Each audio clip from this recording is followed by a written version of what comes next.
I'm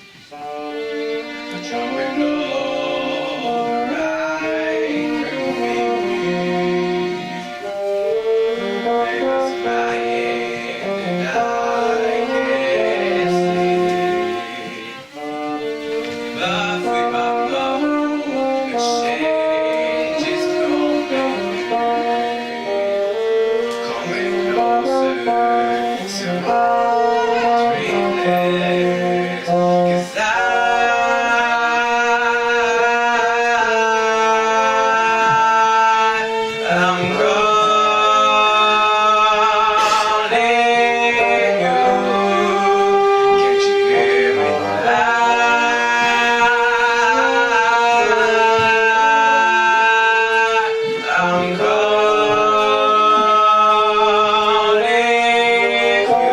you.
Tous ensemble, à la fois les élèves de l'option musique et les élèves de l'option danse des élèves de seconde. C'est pour nous une façon de croiser les arts.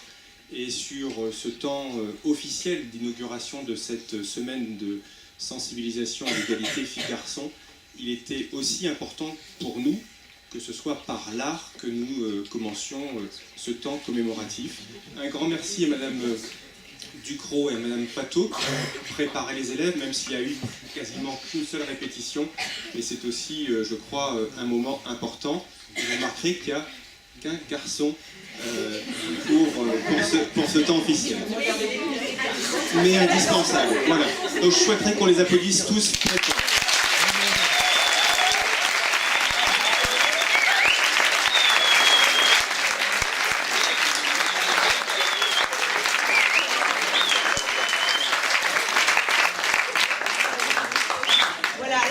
Nous vous avons joué deux morceaux. Le premier, c'est d'un compositeur donc libanais qui vit en exil en Allemagne depuis de nombreuses années pour raisons politiques et qui a écrit donc cette pièce qui est dans un album qui s'appelle Chansons pour les femmes tristes, en hommage aux femmes des pays arabes, et donc ça s'appelle Mourir pour ton décolleté.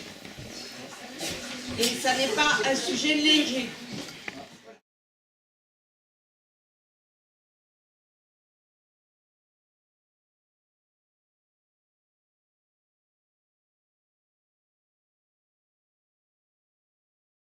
Plénage, qui est la directrice régionale aux droits des femmes et à l'égalité entre les hommes et les femmes pour la région Hauts-de-France.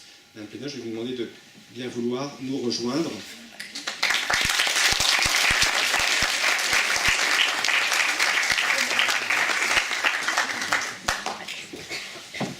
Installez-vous, merci. Bonjour. Donc, Madame Plénage sera accompagnée cet après-midi de Madame Laurence Rossignol.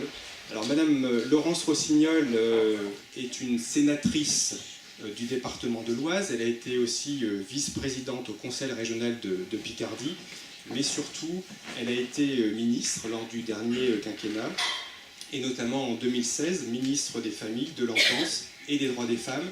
Donc Madame Rossignol, Madame la Ministre, je vais vous demander aussi de nous rejoindre. C'est vraiment un honneur pour nous.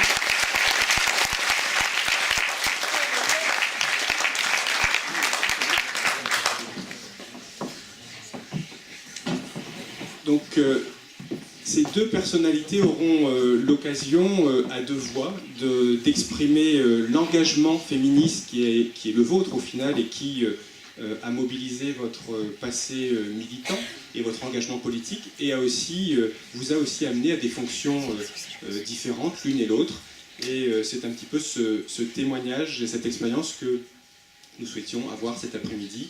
Alors avec un temps, puisque nous le présentons toujours de cette façon-là, il y a ce temps un petit peu d'exposer et puis il faut aussi que ce soit un moment interactif.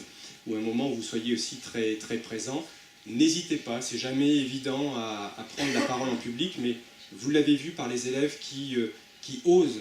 Je veux dire, j'ai parlé des danseuses tout à l'heure, mais c'est vraiment prendre sur soi que faire cette prestation sur scène, c'est pas évident.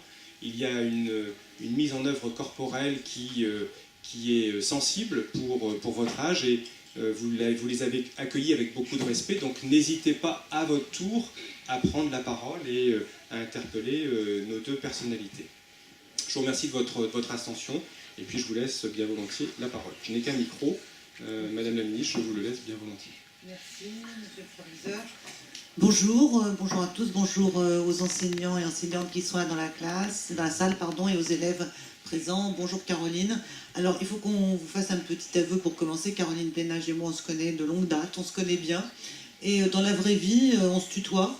Et je propose qu'on fasse pareil cet après-midi, qu'on ne fasse pas semblant de se vous voyez.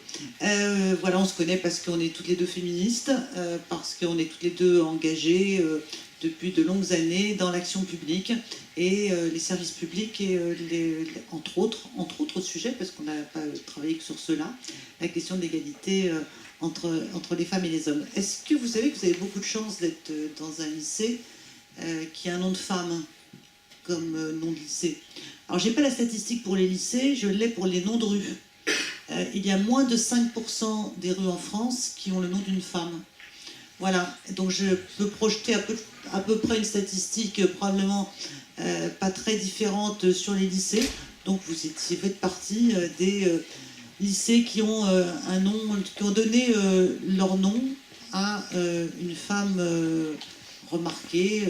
Parfois c'est une artiste, parfois c'est une femme politique et une scientifique. Et là, en l'espèce, me disait-on, c'est une femme qui s'est engagée dans la résistance. Et d'ailleurs, la résistance a été un moment important dans la longue marche de l'égalité entre les femmes et les hommes, puisque c'est grâce à l'engagement des femmes dans la résistance, comme Madeleine Michely, j'imagine, que après la guerre de 39-45, à la période de l'occupation, quand le Conseil national de la résistance s'est mis en place, il a décidé de corriger ce qui était en train de devenir une anomalie comparée aux autres pays voisins, qui était la non-participation des femmes aux élections. Vous savez, la France est le pays des droits de l'homme. Alors, quand on est très indulgent, on va penser que les droits de l'homme, ça recouvre le genre humain, et que ça signifie aussi bien les hommes que les femmes. Ça, c'est quand on s'est levé du bon pied, c'est une journée où on est optimiste. Puis si on est sur une journée où on est un peu moins complaisant, on va regarder les choses avec un peu plus d'exigence, et on va se rendre compte qu'en fait, c'est pas un hasard, ça s'appelle la Déclaration des droits de l'homme, parce que dans ces droits de l'homme, c'était vraiment les droits des hommes, des hommes de sexe masculin, et que les femmes ont dû attendre en effet 1944 pour voter pour la première fois en 1945. Auparavant, il y avait eu des femmes qui avaient porté la question du droit de vote, on appelle les suffragettes ou les suffragistes. Moi, je les appelle les suffragistes, particulièrement en Grande-Bretagne, d'ailleurs, avant la guerre de 14. Et en France, il y avait eu un débat qui avait eu lieu au Parlement en 1920 sur la question d'accorder le droit de vote aux femmes. Et ben non, il y avait un débat, puis non. En fin de compte, c'était quand même peut-être un peu prématuré à ce moment-là, alors que les guerres sont souvent un facteur d'accélération de la participation des femmes à la vie économique, civile, et aussi, elles auraient bien voulu que ce soit une accélération politique, puisque dans la guerre de 14, comme tous les hommes étaient au front, il fallait bien que les usines tournent, il fallait bien que ceux qui étaient restés, que les civils continuent de faire tourner l'économie française, et c'est les femmes qui avaient pris la place des hommes. Et donc, après la guerre de 14-18, un peu naïves, elles ont cru que, puisqu'elles avaient tout fait comme les hommes pendant la guerre, elles allaient pouvoir voter comme les hommes. Eh ben non, ça s'est pas passé en 1920, parce que, plein de raisons, hein, de tout ordre, elles n'étaient pas prêtes, elles n'étaient pas suffisamment informées, elles étaient sous la coupe de leur confesseur, donc elles allaient voter comme allaient leur dire leur confesseur, enfin bref. Mais il y a un argument, il a donc fallu attendre une deuxième guerre pour que les femmes puissent participer aux élections. Et c'est maintenant chose faite. Que vous dire d'autres? Vous savez sans doute que ça fait une cinquantaine d'années que les femmes ont le droit d'avoir un compte en banque. Alors vous, ça vous paraissait certainement très loin, 50 ans, Mais c'est passé. À l'échelle de l'histoire, c'est très court, 50 ans. Les femmes n'avaient pas le droit d'avoir un compte en banque, il fallait qu'elles demandent l'autorisation de leur mari, également pour travailler, c'est au début des années 60, et on a vu au début des années 60 toute une série de lois qui commençaient quand même à prendre acte d'une chose, c'est que les filles allaient à l'école comme les garçons, et l'enseignement supérieur était en train de se massifier, c'est-à-dire qu'une entrée beaucoup plus large dans l'enseignement supérieur, et que donc les femmes entraient dans l'enseignement supérieur en nombre, et qu'il y avait commencé à avoir un petit décalage entre la place qu'elle était amenée à occuper dans la vie réelle, et puis les lois qui continuaient de les maintenir dans une forme d'incapacité. Vous savez, la capacité, c'est ce qu'on a à partir de 18 ans, quand on devient majeur civilement. Et bien les femmes, elles n'étaient jamais majeures civilement. Elles pouvaient avoir 18 ans, et pendant des siècles, elles n'étaient pas majeures. Il faut dire qu'on est un pays qui vient loin, avec la loi Salique. La loi Salique, c'est cette loi qui fait qu'en France, le trône ne se transmet pas aux femmes. Alors, la formule m'échappe, mais l'historienne, votre professeure historienne, c'est le lys ne file pas. C'est ça, hein, madame? Le lys ne file pas, ça veut dire que le lys, c'est-à-dire le symbole, le logo, on dirait aujourd'hui, le pictogramme de la royauté, ne file pas, c'est-à-dire qu'il ne s'allie pas avec la quenouille, hein, c'est ça? Seules les femmes filent. Et donc, historiquement, comme en France, les couronnes ne se transmettaient pas aux filles, eh bien, les femmes étaient perpétuellement écartées, même au temps de la royauté, de la vie publique, alors que vous avez des pays voisins dans lesquels les couronnes sont toujours transmises aux femmes, je pense en particulier à la Grande-Bretagne, je crois. Transmettées. Donc on vient de loin, il faut quand même avoir ça en tête. Alors, la question qu'on se pose toujours quand on est féministe, c'est celle du verre à moitié vide ou à moitié plein. Est-ce que le verre est à moitié vide ou à moitié plein avec toutes les évolutions qu'il y a eu? J'ai évoqué il y a un instant, j'en oublie une très importante, c'est en 1967, la loi Neuwirth, qui est la loi qui légalise la contraception. Ça veut dire légaliser la contraception? Ça veut dire qu'avant 1967, eh bien, tout ce qui était contraceptif était interdit.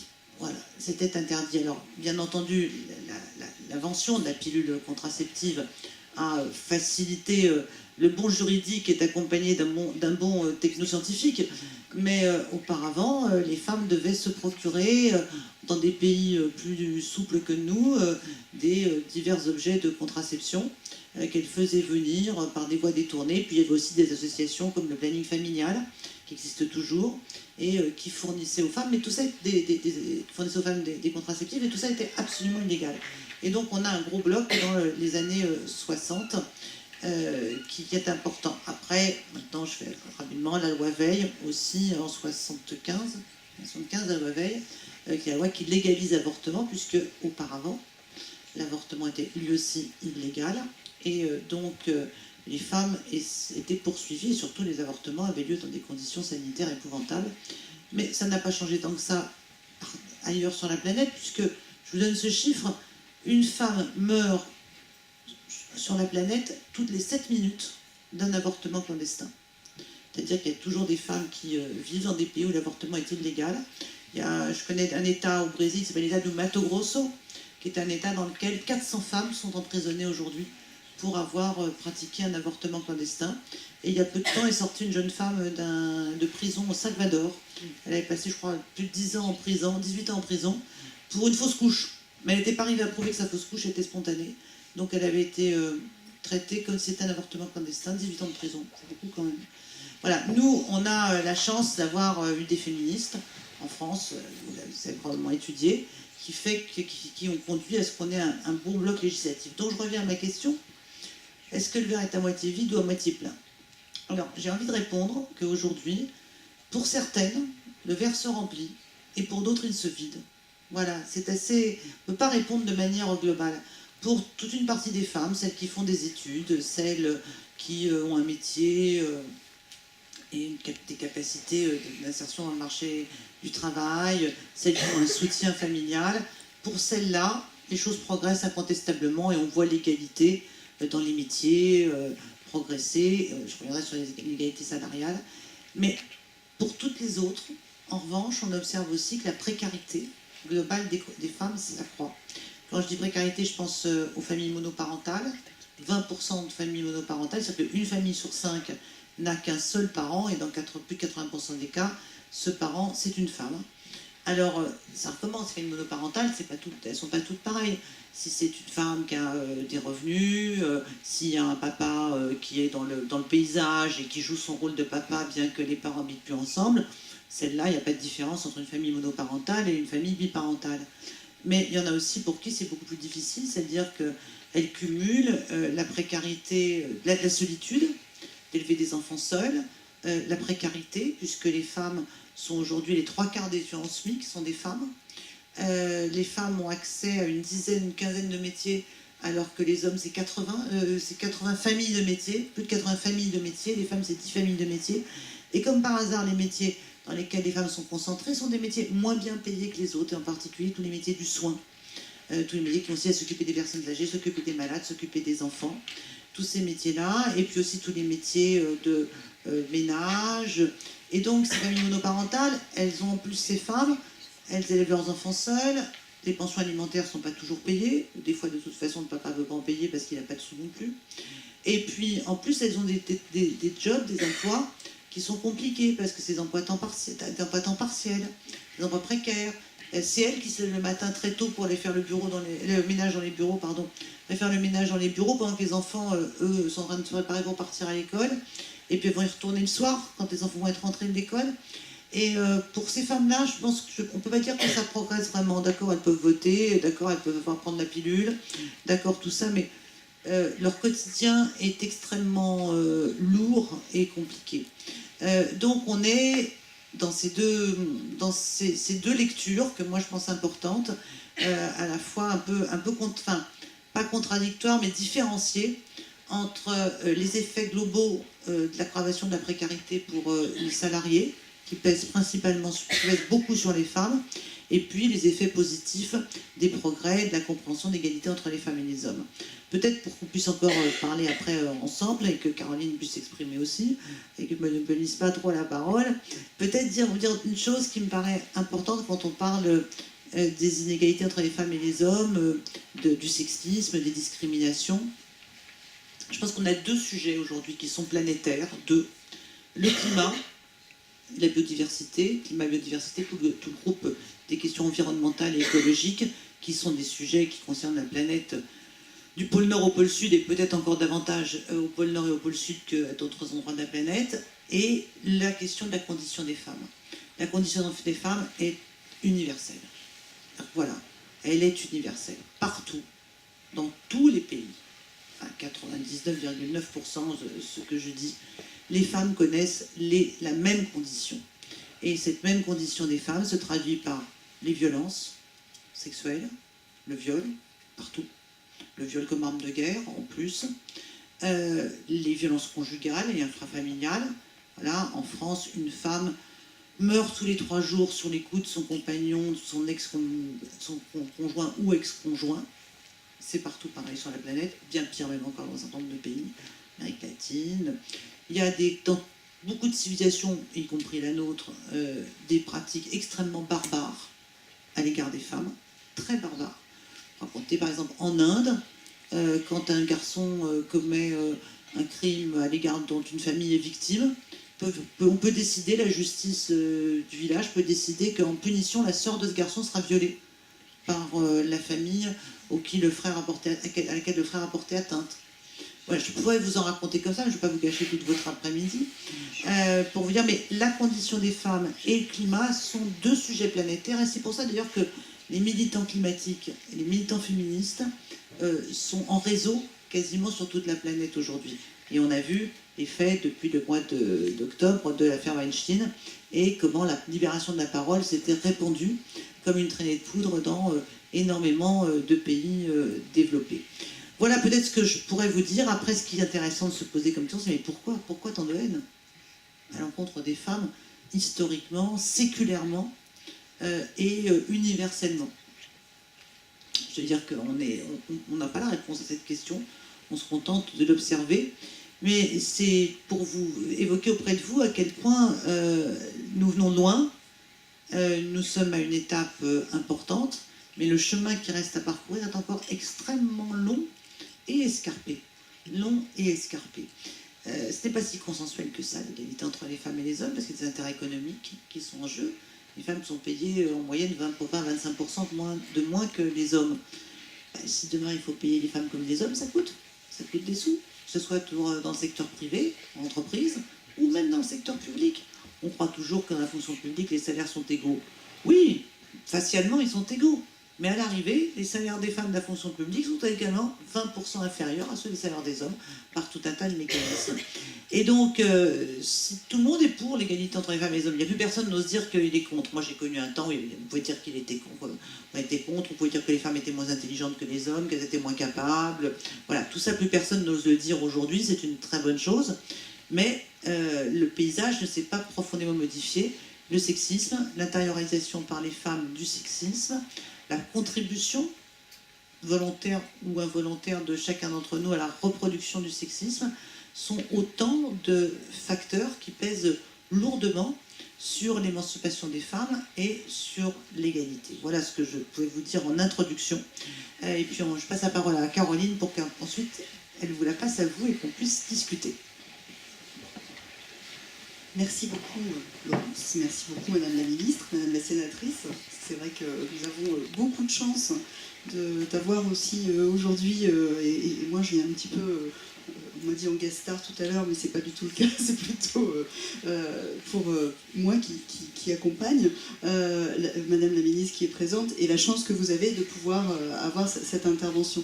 Moi, ce que je trouve intéressant et ce sur quoi je voulais intervenir auprès de vous, c'était peut-être sur la manière dont justement on essaie d'appliquer les choses aujourd'hui pour faire et pour continuer d'essayer et continuer le mouvement de faire évoluer les choses. Je pense qu'il serait intéressant peut-être aussi que tu puisses préciser tout ce qui a déjà été fait et tout ce qui a été fait par ton ministère notamment en termes de lutte contre le sexisme, puisque c'est à l'occasion de ton ministère que nous avons pu avoir un plan de lutte contre le sexisme, et notamment contre le sexisme en entreprise, et tout un travail qui s'est mis en place avec la lutte contre les agissements sexistes en entreprise. Et je pense que si on cherche d'où vient le fait que les femmes et les hommes ne sont toujours pas considérés comme égaux, le sexisme, et le sexisme ordinaire notamment, fait en grande partie office de cause et d'effet sur le fait que nous ne puissions pas aujourd'hui encore être considérés à égalité. Donc je pense que ça serait effectivement intéressant de pouvoir revenir sur ce point. Sur le point historique, moi j'aime bien donner la date aussi de 1804. 1804, c'est le Code civil napoléonien. Et le Code civil napoléonien, c'est toujours intéressant parce qu'on a tendance à présenter Napoléon comme un conquérant, un vainqueur, quelqu'un qui a créé la France telle qu'elle est aujourd'hui. Sauf que Napoléon, dans son Code napoléonien de 1804, il écrivait aussi que les femmes avaient autant de capacités juridiques que les débiles mentaux, les prisonniers, en gros que personne en fait, puisque la femme ne pouvait avoir de capacité juridique que sous le joug de son mari ou de son père. Ce qui fait que ce code napoléonien, pendant plus de 150 ans, je crois qu'il a été abrogé en 1938, ça veut dire que pendant plus de 100 ans, on a pris cette habitude de considérer la femme, tu le disais très bien, sans capacité juridique. Et le fait de ne pas avoir de capacité juridique, c'est effectivement ne pas avoir le droit de vote, ne pas avoir le droit d'accès au travail, ou alors au travail, puisqu'elles y avaient accès quand même, mais sans rémunération, pour certaines, ou alors le fait de ne pas pouvoir être instruite, de ne pas avoir droit d'aller à l'école. Vous ne vous rendez pas compte aujourd'hui, effectivement, la chance que vous avez partout dans le monde aujourd'hui. Des jeunes femmes et des femmes se battent. Je pense à Malala, qui est une des prix Nobel de la paix et qui a subi pour cela des tas de causes et d'atteintes physiques, puisqu'elle a été victime de plusieurs tentatives d'homicide. Et on ne parle pas encore, effectivement, ce que tu disais aussi, le féminicide de toutes ces femmes qu'on essaie de tuer parce qu'elles prennent la parole et parce qu'elles essaient de se positionner. Donc je partage complètement l'avis de cette lutte pour le droit des femmes qui existe encore et qui est nécessaire partout dans le monde parce que nous avons effectivement encore de nombreuses inégalités et nous en avons aussi encore en France. Alors pourquoi moi je suis là, parce que, et grâce à Laurence pour beaucoup aujourd'hui, c'est que je suis effectivement féministe depuis plus de 20 ans maintenant. J'ai eu la chance de pouvoir d'abord travailler dans une fonction publique, enfin d'abord dans une association en tant que féministe et militante pour la lutte contre les violences faites aux femmes, puis dans une fonction publique territoriale, donc auprès d'une vice-présidente en charge de l'égalité qui a pu mettre en place beaucoup d'actions à destination de cette collectivité et du territoire picard pour laquelle elle avait compétence.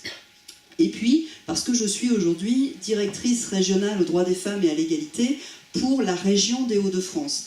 Et donc ça veut dire que je suis, et j'étais déjà à l'époque de ton ministère, Laurence, en charge de cette mise en œuvre de la politique publique sur le territoire, pour pouvoir justement accompagner des associations, accompagner des actions qui se mettent en place pour pouvoir favoriser la mise en œuvre et la promotion de l'égalité entre les hommes et les femmes. Alors ça veut dire qu'on travaille à la fois avec les entreprises qui sont encore aujourd'hui, pour certaines, loin d'appliquer complètement leurs obligations légales en matière d'égalité. Donc ça veut dire que certaines font encore preuve de discrimination, notamment à l'égard des embauches et à l'égard des promotions et à l'égard des carrières des femmes. Et ce qui fait que dans les chiffres que tu donnais, c'est tout à fait juste. On a présenté avec monsieur le préfet de région la semaine dernière les chiffres qui concernent la région des Hauts-de-France, et on s'aperçoit que la région des Hauts-de-France est la plus faible en matière de taux d'emploi des femmes. On est aujourd'hui dans la région des Hauts-de-France, qui est celle où, je crois, alors j'avais mis quelques chiffres la semaine dernière, donc je me permets de les reprendre, mais je crois qu'on est à 54,8% de taux d'emploi des femmes, là où en France, partout ailleurs, on est à 61% de taux d'emploi des femmes, et où on est à plus de 64% pour les hommes. Donc c'est pour vous donner un petit peu une idée, effectivement, de cette différence à la fois d'accès à l'emploi, mais aussi de différence de salaire, puisque le fait que les femmes accèdent moins à l'emploi, vont plus vers le temps partiel, ont des inégalités qui sont vécues dans le suivi de leur parcours, etc. Aujourd'hui, on se dit, mais les choses sont jouées, si je veux devenir capitaine, ou si je veux travailler dans un sous-marin, si je suis une femme, je peux. Aujourd'hui, c'est très récent, ça a moins de 10 ans cette possibilité. Si je veux devenir directrice d'entreprise, je deviendrai directrice d'entreprise. Si je veux devenir ingénieur, je deviendrai ingénieur. Mais il faut savoir que le parcours est néanmoins semé d'embûches, et de beaucoup plus d'embûches lorsqu'on est une femme que lorsqu'on est un homme. Et à tel point qu'on a aujourd'hui des écarts de salaire qui sont effectivement jusqu'à 26%, et on a même aujourd'hui encore, à compétences égales, travail égal, diplôme égal, tout égal, si tout est égal par ailleurs, on a quand même 10% d'écart en France aujourd'hui qui restent inexpliqués. C'est-à-dire que dans les 26% qu'on explique, souvent il y a encore une comparaison avec le temps partiel, etc. Enfin, il y a plusieurs facteurs qui viennent amener le fait qu'il y a des différences de salaire, plus ou moins expliquées. Mais là où on arrive à une inexplication totale, c'est qu'on a encore en France aujourd'hui 10% d'écarts salariaux qui ne sont pas expliqués. On ne sait pas les expliquer en dehors du fait qu'on considère qu'une femme et un homme ne sont pas payés de la même manière ou ne doivent pas être payés de la même manière. Et quand on dit ces chiffres-là en pourcentage, on a l'impression que finalement, les choses ont quand même évolué et que c'est pas grand-chose. Quand on dit c'est 400 € en moyenne par mois, là on commence à se dire, mais il y a peut-être un problème en fait. 400 € par mois en moyenne, ça veut dire que dans la région, aujourd'hui, quand un homme touche 2200 € par mois en moyenne, une femme touche 1800 € par mois en moyenne, à travail égal et donc pas à salaire égal. 400 € par mois en moyenne, on a fait le calcul sur toute une vie professionnelle. À la fin d'une vie professionnelle, ça veut dire qu'une femme gagnera 300 000 € de moins qu'un homme sur toute une vie dans la région des Hauts-de-France. Voilà, donc ça fait à peu près l'équivalent de 2 jolies maisons sur Amiens.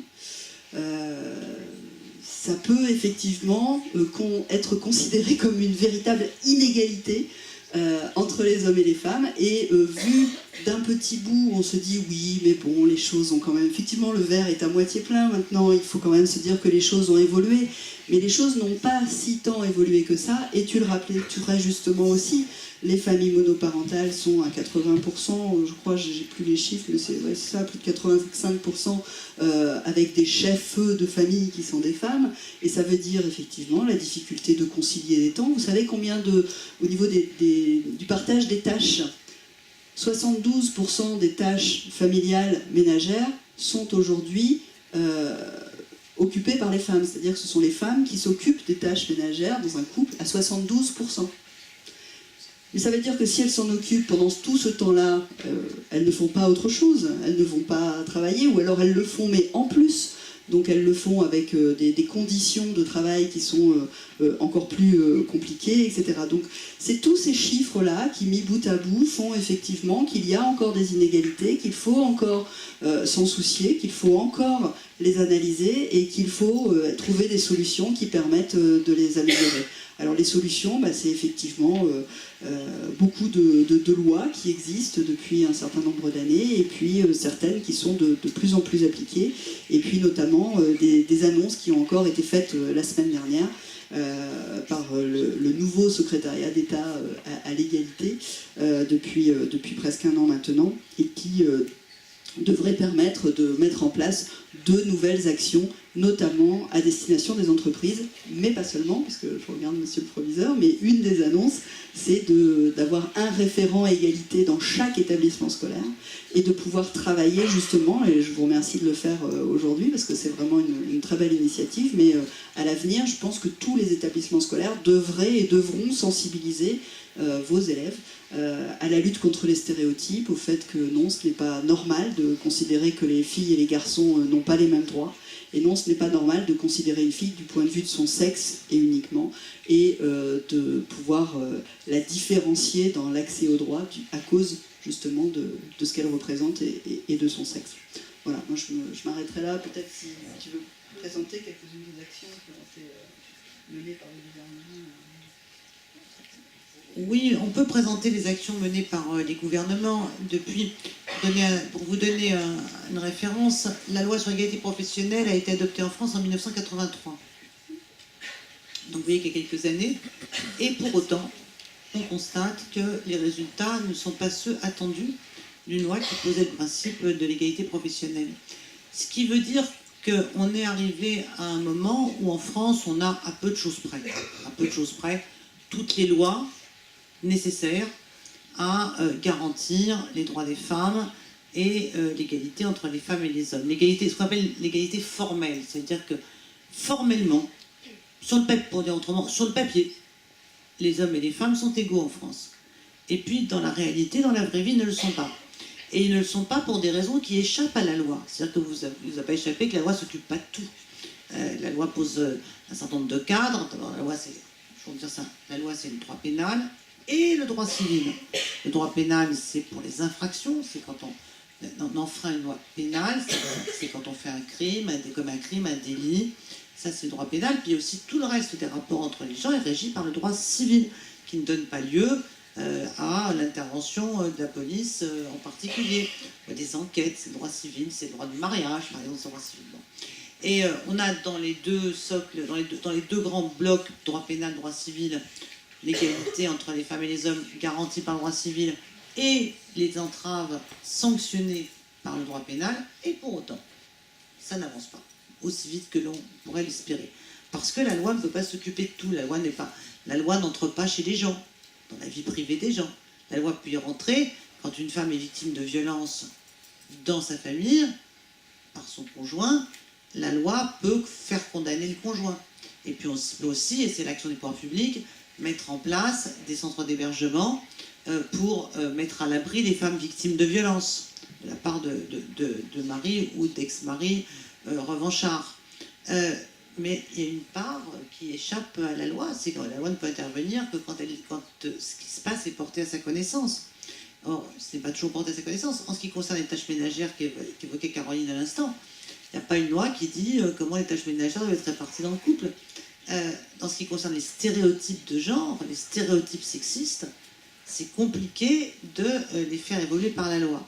Et c'est probablement ça, la clé, le cœur. Ce sont les stéréotypes. C'est-à-dire qu'il Si vous avez un moment, je vous conseille d'aller sur Internet, regarder un petit film qui est accessible, qui est un film qui a été fait pour le net, qui s'appelle L'école du genre. Si ma mémoire est bonne, d'une jeune Léa Doménac, c'est le nom de l'auteur. L'école du genre. Et vous verrez que quand un couple attend un bébé, déjà, avant même que le bébé soit né, on commence à projeter des représentations sur ce bébé, et que ces représentations, elles ne vont pas être les mêmes selon si on projette une petite fille ou un petit garçon. Et les interprétations des comportements sur les bébés ne sont pas les mêmes selon si ce sont des petites filles ou des petits garçons. Et vous verrez que voilà, les petits garçons sont supposés être bagarreurs, sont supposés être remuants, parce que c'est un garçon, donc il peut être remuant. Les filles sont supposées être beaucoup plus dociles, beaucoup plus calmes, et les stéréotypes de genre vont peser très lourdement sur la formation des personnes, filles et garçons. Un garçon, ça pleure pas. Stéréotype de genre classique. En réalité, les garçons, ça pleure, bien entendu. Et heureusement. Voilà, on ne pleure pas parce qu'on est une fille et un garçon, on pleure parce qu'on a une sensibilité ou une souffrance, et qu'à un moment donné, les garçons pleurent. Sauf que les petits garçons, ils n'ont pas le droit de pleurer, eux. Sinon, c'est plus des petits garçons. Et les petites filles, en revanche, elles sont supposées pleurer tout le temps. Voilà. Et comment on appelle une fille qui ne pleure pas? Un garçon manqué. C'est-à-dire qu'on ne la définit pas par rapport à elle-même et par rapport à son sexe, on la définit par rapport à l'autre sexe, à l'autre genre. Et ça devient un garçon manqué. Voilà. Et tout ça, ce sont les stéréotypes de genre. Et chacun d'entre nous, chacune d'entre nous, tous les jours, on en reproduit. Et même quand on est des féministes conscientes, engagées, il nous arrive aussi de reproduire des stéréotypes de genre. Alors imaginez, pour ceux qui n'ont pas chaussé les bonnes lunettes, les lunettes qui vous permettent de voir les stéréotypes de genre s'organiser. Vous allez dans un rayon à Noël, dans un grand magasin de jouets, et vous verrez que vous avez le rayon des filles et le rayon des garçons. Et les jouets pour les filles, les jouets pour les garçons. Et ces jouets préparent à des rôles différenciés dans la vie. J'ai un petit exemple, et après je vous passe la parole, parce que c'est intéressant qu'on parle ensemble des questions des stéréotypes de genre. Comment vous les identifiez, comment vous les vivez, est-ce que vous les repérez autour de vous. Et je voyais un jour un catalogue d'ameublement, pas le grand ameublement suédois, un autre, qui montrait la chambre d'une petite fille et la chambre d'un petit garçon. Dans la chambre de la petite fille, qui était rose et blanche, il y avait une coiffeuse pour se faire belle. Et dans la chambre du petit garçon, il y avait un bureau avec une lunette télescopique pour regarder les étoiles. Mais après, si vous voulez, quand on voit ça, la petite fille, son destin, c'est d'être belle. Et le petit garçon, son destin, c'est de découvrir le monde, le ciel, la science. Et après, on s'étonne que, alors que les filles réussissent aussi bien que les garçons, et je dis aussi bien parce qu'il y a beaucoup de garçons dans la salle et je vais être gentille, les filles réussissent aussi bien que les garçons. Elles réussissent aussi bien que les garçons dans les disciplines mathématiques, scientifiques. Elles peuvent réussir aussi bien que les garçons en prépa scientifique. Et puis elles ne passent pas les concours d'ingénieurs. Elles ne les passent pas, tout simplement. C'est pas qu'elles échouent, c'est pas qu'on les empêche d'accéder. Elles ne les passent pas. Polytechnique, ils n'arrivent pas à décoller de 15% de filles. Et c'est même statistique sur toutes les écoles d'ingénieurs. Les filles ne passent pas les concours d'ingénieurs. Résultat, elles ont déserté par exemple tous les métiers du numérique. Et on nous dit que demain, l'économie de demain, ce sera l'économie du numérique. D'accord, elles sont les filles dans l'économie du numérique. Moi, je suis très inquiète pour les filles demain. Parce que si tous les métiers sont dans le numérique, ce que j'observe, c'est qu'elles n'y vont pas pour le moment. Dans les métiers du numérique, elles sont à la com, à la communication, au juridique, voilà, à l'administration, voilà, dans les métiers non technologiques. Et donc, comment on fait aujourd'hui pour que les filles qui sont bonnes en maths aillent dans les écoles d'ingénieurs? Il faut lutter contre les stéréotypes de genre. Et vous ouvrez vos bouquins de cours et vous cherchez ce qu'on appelle nous les rôles modèles, c'est-à-dire dans votre bouquin, on va vous montrer de grands écrivains, de grands scientifiques, de cosmonautes, des inventeurs, etc. Et vous verrez, ouvrez vos bouquins et cherchez des femmes scientifiques, mathématiciennes, présentées dans vos livres comme comptant au point de devoir être conservées dans la mémoire collective que nous donnent les livres.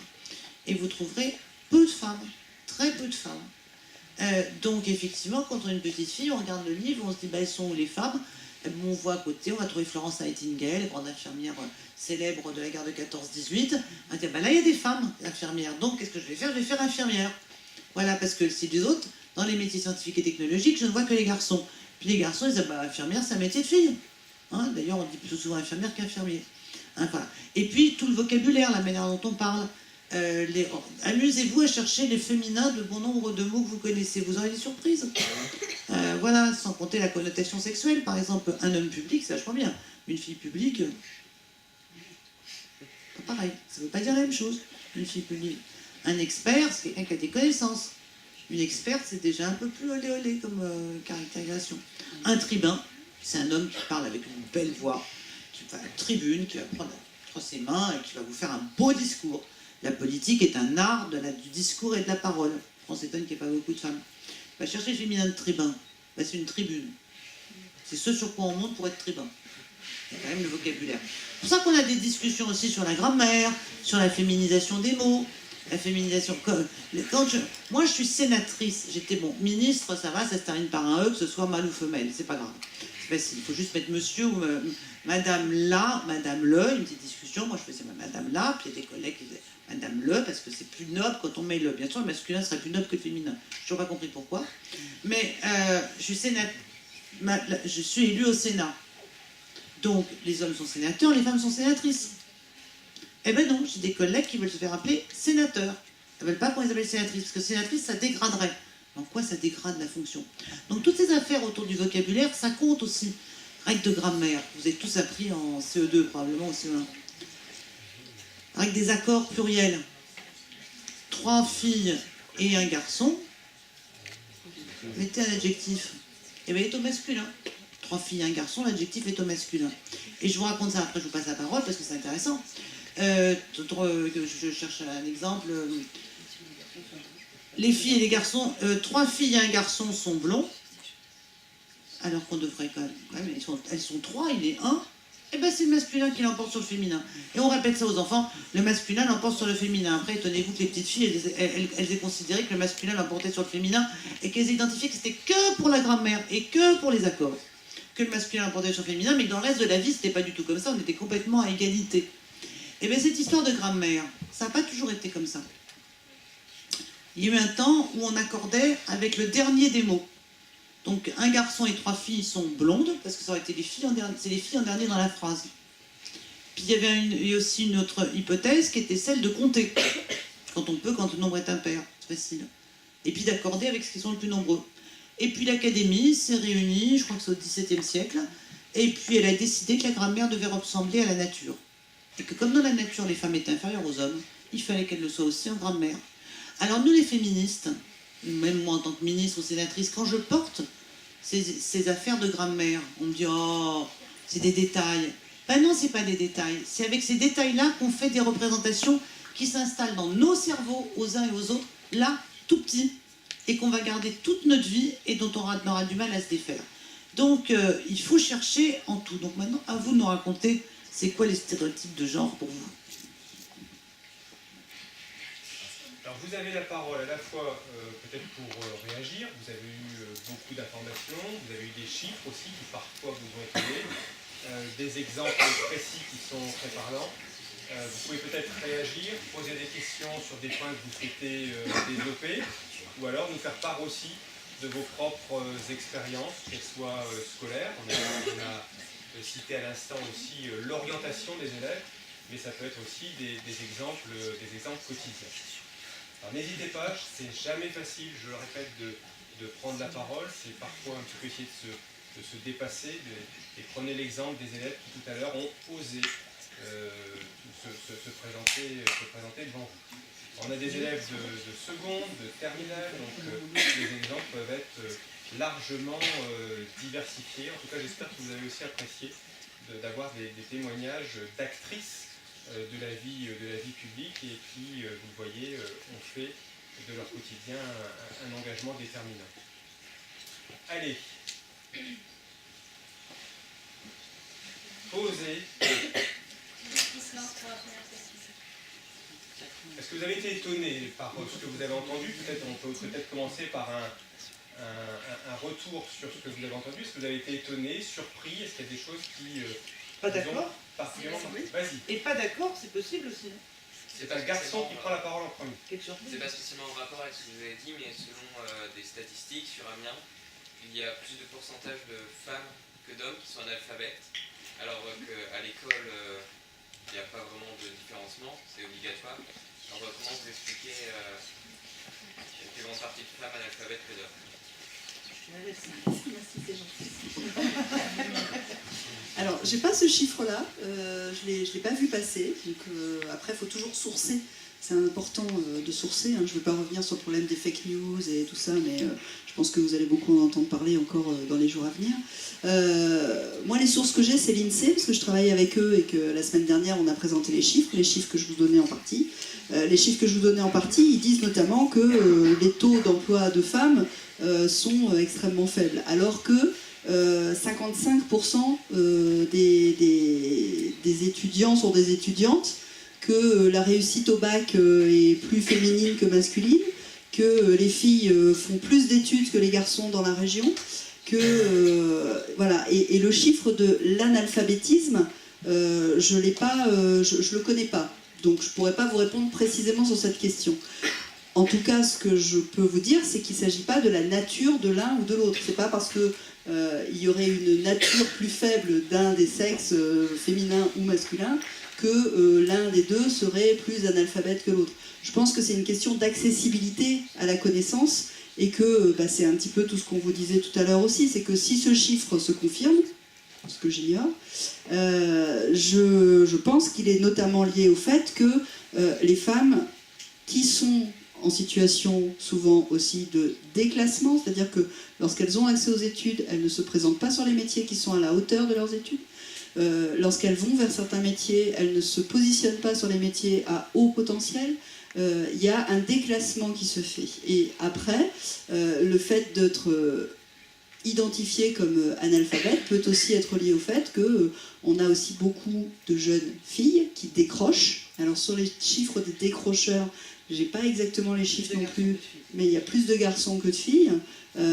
Mais après, il y a une possibilité pour les décrocheurs de se remettre dans le système scolaire parce que c'est pas eux qui vont s'occuper des enfants en général. Là où les filles, une fois qu'elles ont décroché, notamment pour la question des grossesses adolescentes ou pour la question de la maternité, elles vont pas y retourner. Elles vont rester à domicile à s'occuper des nombreux autres qui pourraient éventuellement suivre. Voilà, je ne sais pas si ça répond, je suis désolée, sur le chiffre, je ne l'ai pas, et donc je ne peux pas répondre précisément. Je ne connais pas non plus. Ça mérite, voilà, un chiffre comme ça, il faut l'étudier, il faut le regarder, enfin voilà, il faut regarder comment il est structuré, qu'est-ce qui structure une statistique de ce type-là, et moi je ne connais pas non plus, donc je ne peux pas vous donner d'explication.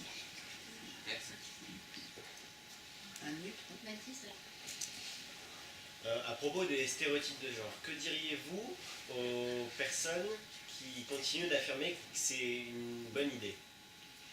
De quoi de continuer à...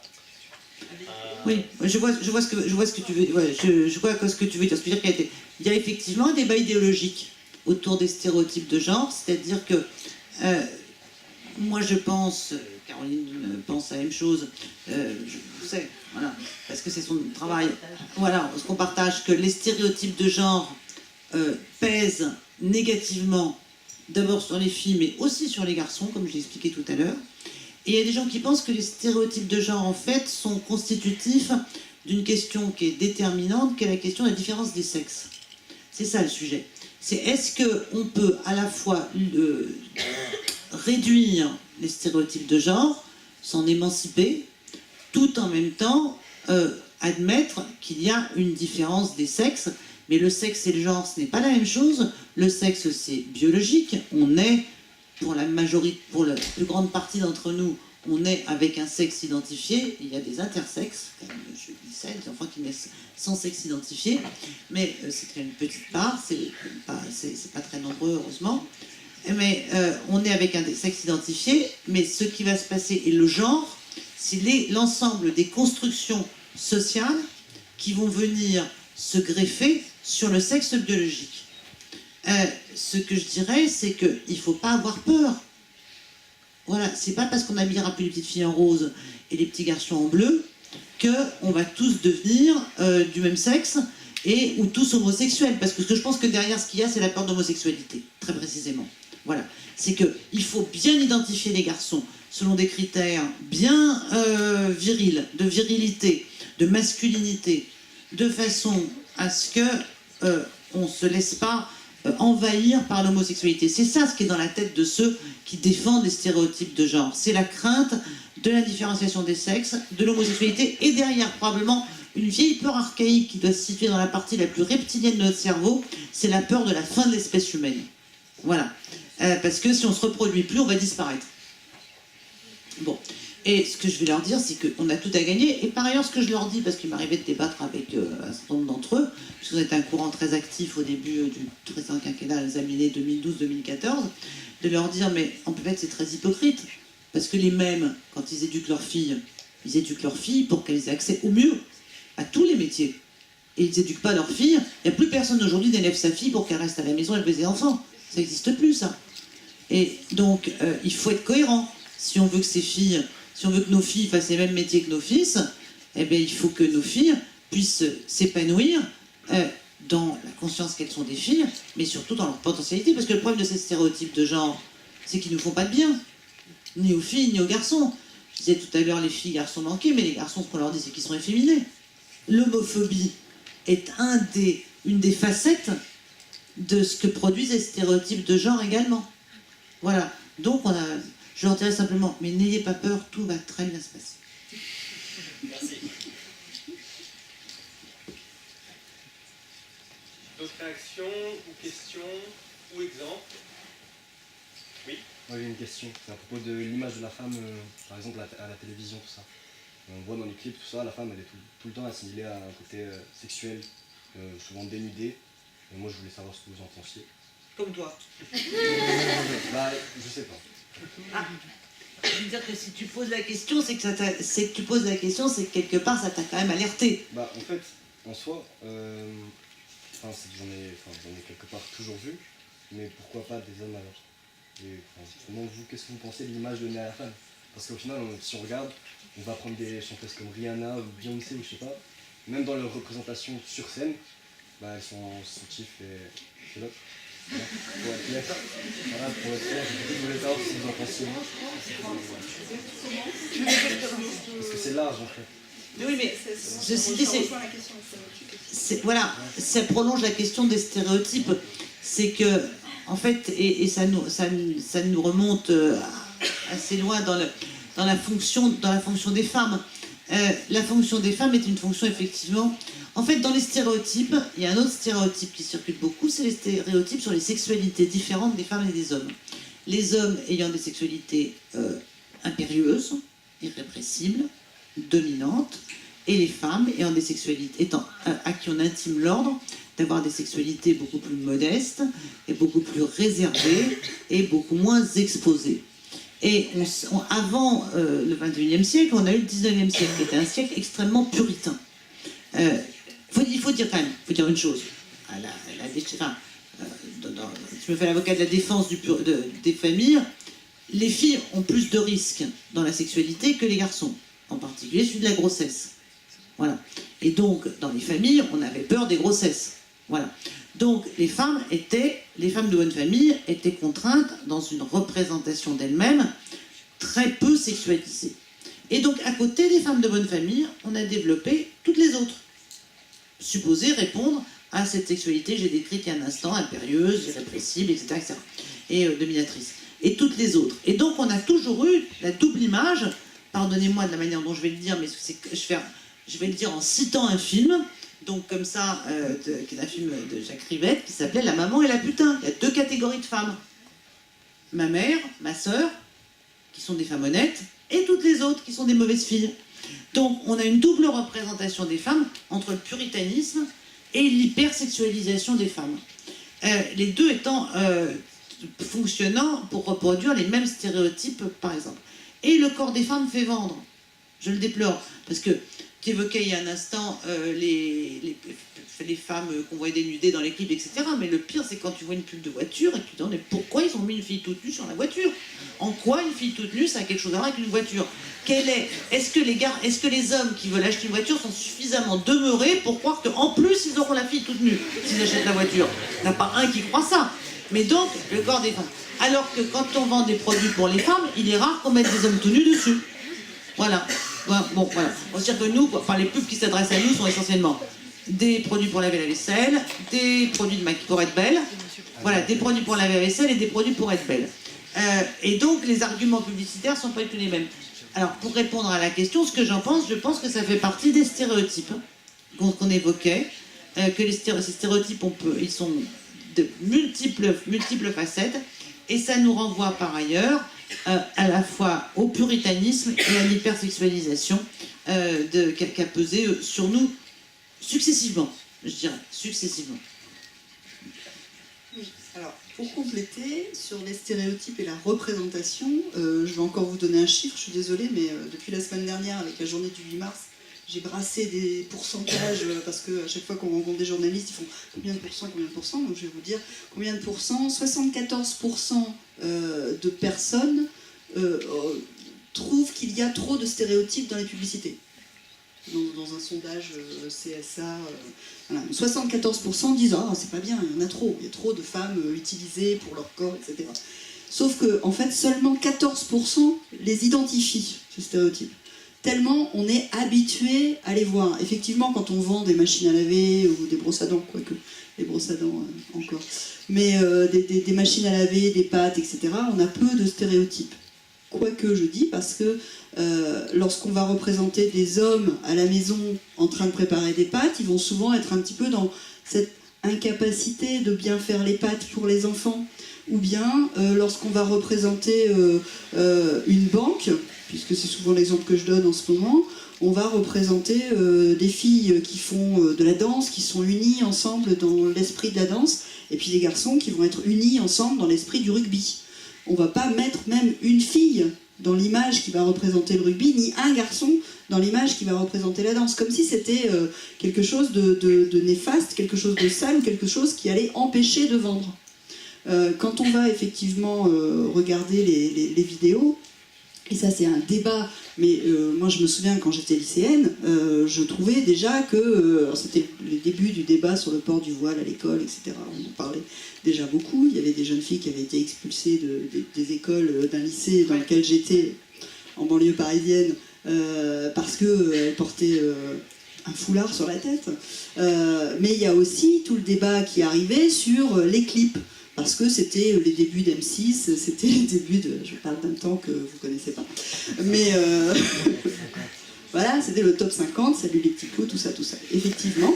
Mais il y avait déjà dans ces clips, on commençait à dire « Ah, les clips de rap, c'est mal, c'est sale, parce qu'il y a des filles qui sont en maillot de bain tout le temps. » Et puis nous, parce que moi j'avais déjà un petit peu cette mentalité, malheureusement pour certains féministes, c'était de dire mais pourquoi est-ce qu'on les met en maillot de bain, toutes ces filles? À quoi ça va servir? Et puis on s'est posé la question, et depuis plus de 20 ans maintenant, cette question elle continue de se poser, à tel point que le CSA, donc, qui est l'organisme audiovisuel qui regarde et qui critique et qui peut mettre des amendes. Vous avez entendu parler aussi des émissions de TPMP, Touche pas à mon poste, Cyril Hanouna, etc., qui a été pointé par le CSA parce qu'il a eu des actions ou dit des choses qui étaient contraires justement à cette bonne idée qu'on pouvait se représenter, la manière dont on se représentait les hommes et les femmes. Et donc le CSA aujourd'hui, il est de plus en plus vigilant et il intervient de plus en plus pour justement mettre des amendes lorsqu'il le faut, interdire certaines émissions lorsqu'il le faut. Et là, dernièrement, j'ai vu que c'est la semaine dernière, qu'il y avait eu tout un groupe de publicitaires qui s'étaient engagés auprès du CSA et qui avaient signé une charte justement pour arrêter d'exploiter le corps des femmes dans la publicité. Parce que l'exemple que tu donnais, Laurence, moi je me souviens aussi d'une publicité pour une voiture, c'était Audi, je me souviens très bien, où on voyait un monsieur dans une voiture où il avait tout. La bande son, c'était il a tout. Il a réussi, il a le métier, il a l'argent, il a la voiture. Et à la fin, il y avait une dame qui montait dans cette voiture et qui disait « et il a la femme », qui donnait vraiment cet exemple de la femme objet est là pour faire vendre la voiture, et plus vous aurez une grosse voiture, plus vous aurez une belle femme pour vous accompagner. Et donc c'est un petit peu tout ça, c'est ces fameux stéréotypes qui sont répercutés aussi dans les clips aujourd'hui et qui sont de manière un peu simpliste pour dire il faut utiliser le corps des femmes. Si vous voulez exploiter le corps des femmes, ayez beaucoup d'argent et ayez de grosses voitures. C'est un stéréotype. Mais sur tout ça, on travaille. Moi, quand j'ai lancé en 2016 la grande campagne Sexisme pas notre genre, dont l'objet était d'aller chercher dans tous les recoins de nos activités, des activités humaines, dans tous les recoins des politiques publiques, des politiques privées, des activités privées, où les stéréotypes se cachaient et où le sexisme s'enquistait. On a déclenché aussi, on a engagé tout un travail avec un groupe de publicitaires autour de No More Clichés. Vous pouvez trouver ça aussi sur le net si vous cherchez No More Clichés, avec un groupe de publicitaires qui travaillent à une publicité non sexiste et qui prouvent chaque année par un concours de publicitaires qu'on peut faire des très bonnes pubs sans faire des pubs sexistes.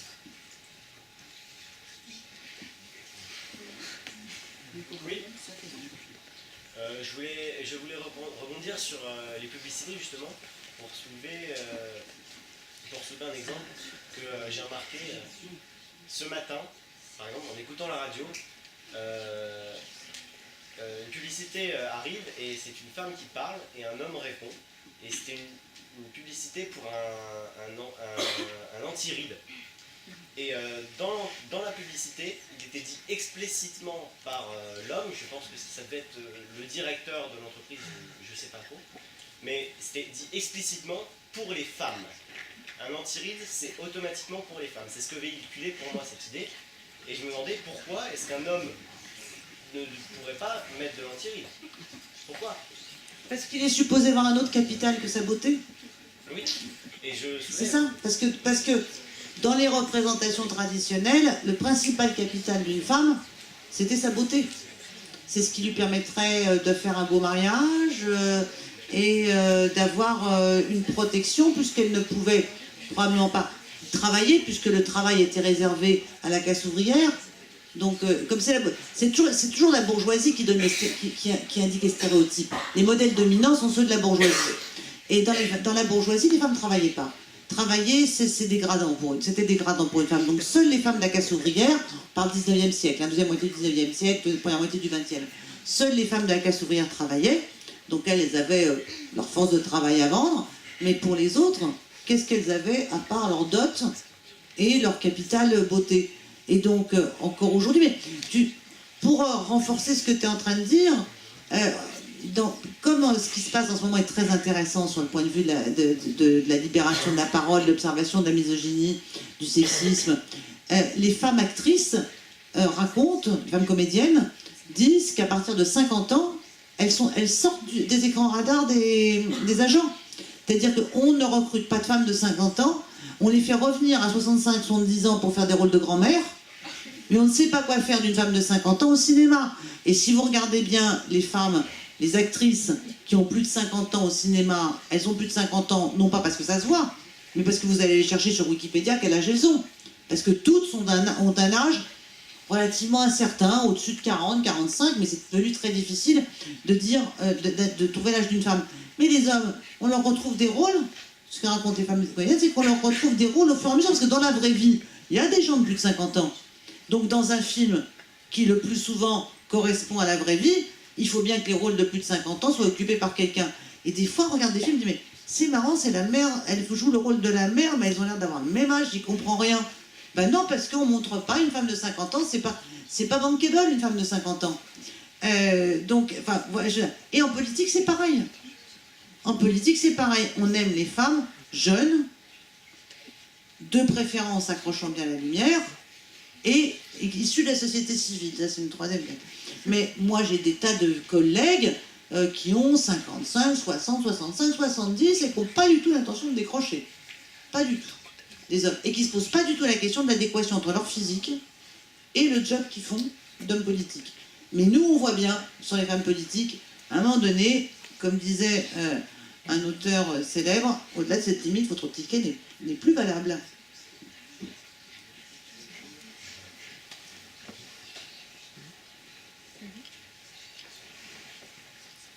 Ne regardez pas tous, c'est moi qui vous regarde. Est-ce qu'il y a encore d'autres? Vas-y. Alors, il nous reste 5 grosses minutes. Profitez-en. Est-ce qu'il y a une fille qui pourrait parler juste pour qu'on ne soit pas venu, pour que nous confirmiez pas tout ce qu'on dit? Moi, c'était pour rebondir sur les anti-rides et le maquillage, car les garçons peuvent se maquiller et se maquillent, et justement, sont très souvent critiqués en étant homosexuels ou disant que c'est pas pour eux, mais pour elles. Juste observation. Mais je pense aussi qu'il ne faut pas stigmatiser l'homme, et il y a aussi beaucoup d'hommes féministes, et je pense que ça aussi, il faut l'aborder, et pas dire que les hommes violent tous, il ne faut pas mettre tout le monde dans le même sac, et je pense que c'est aussi une chose à soulever. C'est bien, c'est important de dire ce qui vient d'être dit, c'est important de le dire, il y a les hommes, des hommes, et il y a un mécanisme de domination, qui est la domination masculine. Il y a une domination des riches sur les pauvres, il y a une domination de ceux qui ont le savoir sur ceux qui n'ont pas le savoir. On vit dans une société, on vit dans un monde dans lequel les mécanismes de domination des uns sur les autres sont divers, multiples. Voilà, j'ai les riches sur les pauvres, ceux qui ont le savoir sur ceux qui n'ont pas le savoir, ceux qui ont fait les grandes écoles sur ceux qui n'ont pas fait les grandes écoles, je peux en citer plein, et il y en a un qui s'appelle la domination des sexes. Donc, la domination masculine, c'est un système qui nous permet d'observer toutes les statistiques qu'on a données tout à l'heure, qui globalement fait que les chances de réussir, d'être riche, d'être poussé, sont plus grandes quand on est un garçon que quand on est une fille, historiquement. Historiquement, parce qu'après, dans nos vies quotidiennes, fort heureusement, on constate des choses différentes. Il y a heureusement une part qui est laissée à l'individu pour s'extraire de sa condition. On n'est pas complètement déterminé par la condition sociale ou de sexe dans laquelle on est né. Mais elle nous détermine quand même aussi, et naître fille et naître garçon, ce n'est pas la même chose dans la vie. Alors, je dis, au plan planétaire, incontestablement, si on observe la condition de femme, je pourrais vous inonder de statistiques. Les femmes dans les pays pauvres, les femmes travaillent la terre, bien plus que les hommes.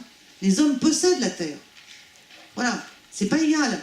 Il y a des pays encore aujourd'hui, tous les pays qui sont sous la loi de la charia, c'est-à-dire du code civil islamique, les femmes n'ont pas le même droit à l'héritage que les hommes. C'est en Tunisie. Et même les hommes féministes, ils sont bénéficiaires de ce système-là, même en Tunisie ou ailleurs. Donc toute la question, un homme féministe, c'est quoi? C'est un homme qui sait qu'il est tombé du bon côté de la condition humaine, avec plus de chance au départ, et qui ne veut pas en abuser. C'est ça un homme féministe. C'est un homme qui a conscience qu'il a été mieux loti à la naissance en termes de chances de réussite de vie, et qui ne veut pas user de ces atouts qui lui ont été donnés, et même qui veut les combattre, parce que l'objectif c'est quand même que nos filles, nos petits-enfants, naissent à conditions égales.